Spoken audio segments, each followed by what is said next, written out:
जय हिंद दोस्तों।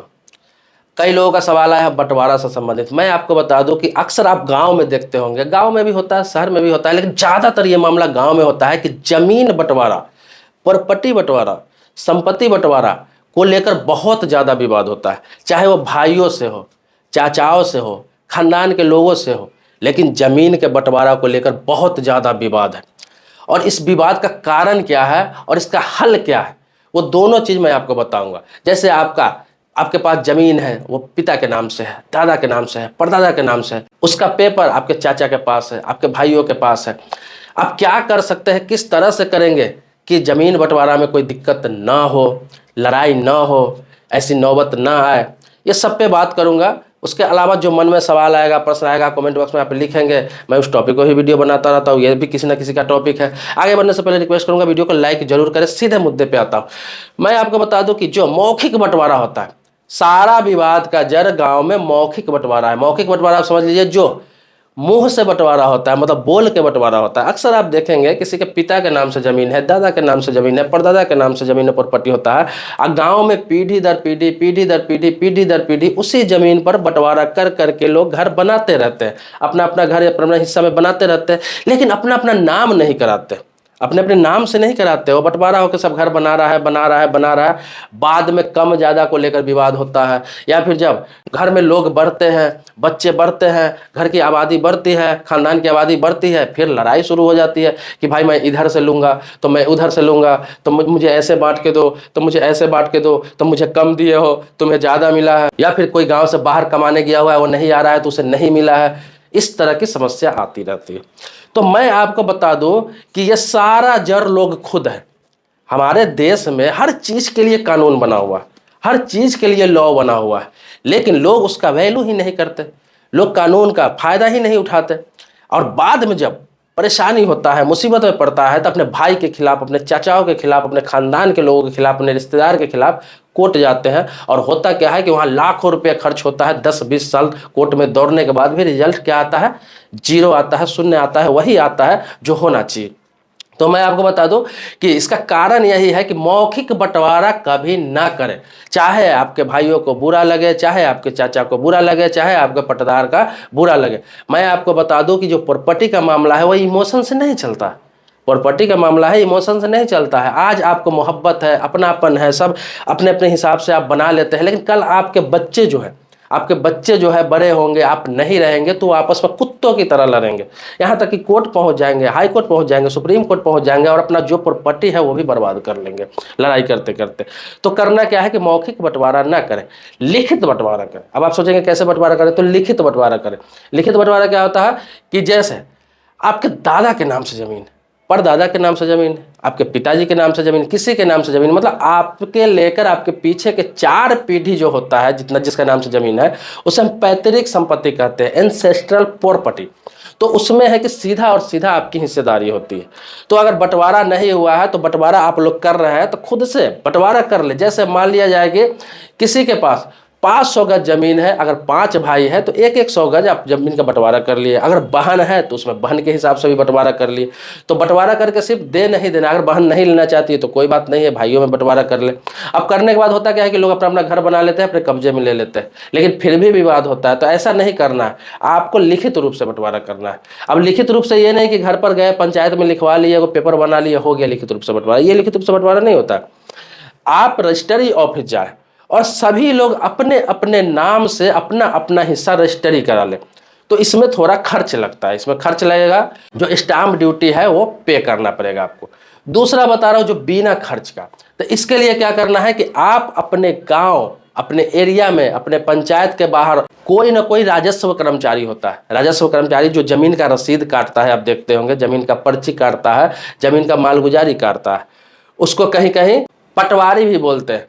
जैसे उत्तर प्रदेश में उसे पटवारी बोलते हैं, और बिहार झारखंड जैसे जगहों पे उसे राजस्व कर्मचारी बोलते हैं, हल्का कर्मचारी बोलते हैं। तो उसके पास जाकर आप सारा जमीन का बात समझ ले, वहाँ पे आप राय मशवरा करके वहाँ हिस्सेदारी तय कर ले कि हमने यहाँ यहाँ यहाँ यहाँ ऐसे बंटवारा जमीन कर लिया है। तो वो आपको राय देगा। अगर वो भी कर देगा, अगर उससे भी आप कहेंगे और उनको बताएंगे तो या तो आपको बता देगा फॉर्मेट कि किस प्रकार से करना है, नहीं तो वो भी थोड़ा बहुत खर्च लेते हैं और वो भी कर देते हैं, जो प्रोसेस खर्च होता है वो भी करके रसीद काट के आपको दे देते हैं। लगभग 1 महीना का समय का प्रोसेस लगता है। लेकिन अगर वो तैयार नहीं हो, वो उनका काम नहीं है, वो मना भी कर सकते हैं कि जाइए आप तहसील से कराइए, जाइए आप अंचल कार्यालय से कराइए, तो वहाँ से भी आपको कराना पड़ सकता है। अगर वो मना कर दे तो उनसे राय मशवरा करके आप डायरेक्ट तहसील अपने पहुंचिए। तहसील तो जानते ही होंगे, कहीं कहीं अंचल कार्यालय भी बोलते हैं, कहीं कहीं सर्किल ऑफिस भी बोलते हैं। तो वहां पे आपको जाना है और वहां पे अपना अपना सभी को जाना है। एक बार तो सभी को जाना होगा एक आवेदन के साथ में कि हमने ऐसे ऐसे मौखिक रूप से बंटवारा कर लिया है, जिसका ये हमने नक्शा बनाया है। एक पेपर में पेन से ही नक्शा बना ले कि इतना जमीन है, इधर इसका, इधर इसका, इधर इसका, चौहद्दी के साथ ऐसे ऐसे बंटवारा किया है। और वहां जब आप जाएंगे तो वहां पे क्या होगा कि तहसील में जब आवेदन करेंगे वहां पे, तो वो वहां पे देख के जमीन का नक्शा, हो सकता है उन्हें अगर दिक्कत होगा, डाउट होगा, अगर आपस में नहीं बन रहा होगा, तो वो एक कर्मचारी को आपके प्लॉट पे भी भेजेंगे वहां पर, और वहां से सारा बंटवारा करके नक्शा बना के और आपके अलग अलग नामों से वो हल्का कर्मचारी के पास रिपोर्ट भेज देंगे। और हल्का कर्मचारी जिसे पटवारी कहते हैं, वो आपको रसीद काट के अलग अलग नामों से दे देगा। तो इसमें ना के बराबर खर्चा है, बिल्कुल ना के बराबर खर्चा है। जो आपको भाग दौड़ में खर्चा होगा, थोड़ा बहुत प्रोसेस चार्ज जो लगता है आपको तहसील में या अंचल कार्यालय में, थोड़ा बहुत हल्का फुल्का लगेगा, और आपका आसानी से काम हो जाएगा। अपने अपने नाम से प्रॉपर्टी हो जाएगा, ये भी वैलिड है, ये भी मतलब अपने नाम से आपका हो जाएगा, मतलब ऑन रिकॉर्ड आपके नाम से हो जाएगा, और आपके नाम से पर्ची भी कट जाएगा। तो कोई दिक्कत इसमें नहीं आती है।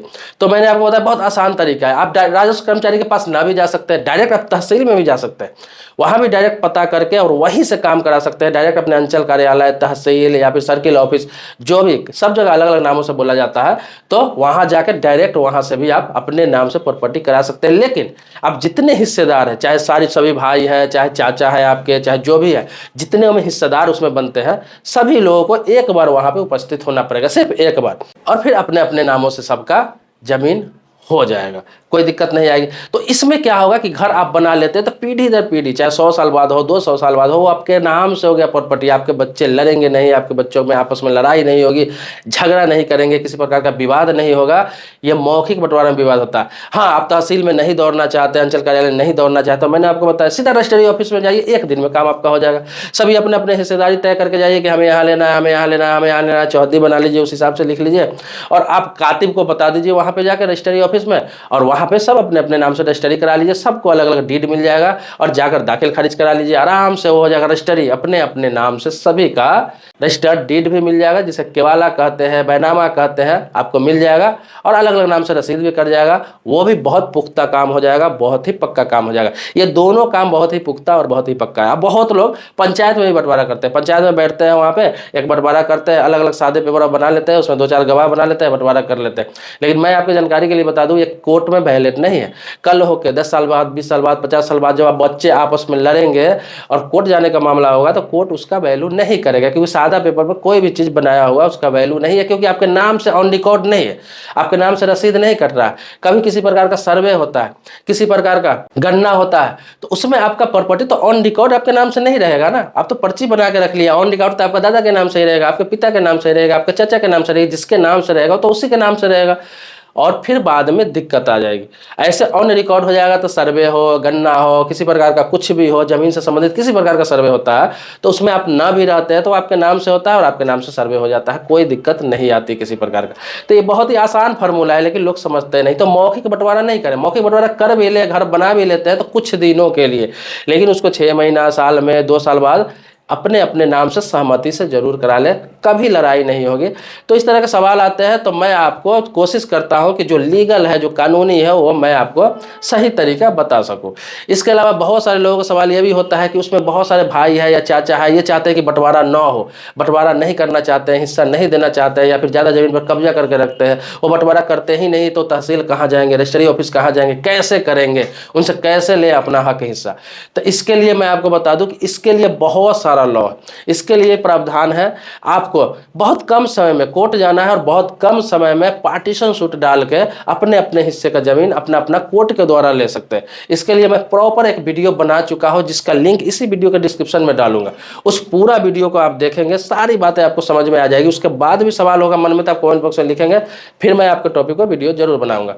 दोस्तों, मेरे चैनल पर नए हैं, पहली बार आए हैं, तो चैनल को सब्सक्राइब कीजिए, लेकिन बराबर चैनल देखते हैं आप पुराने सब्सक्राइबर, इसके लिए कोटि कोटि धन्यवाद देता हूँ, आभारी हूँ आप। आपका।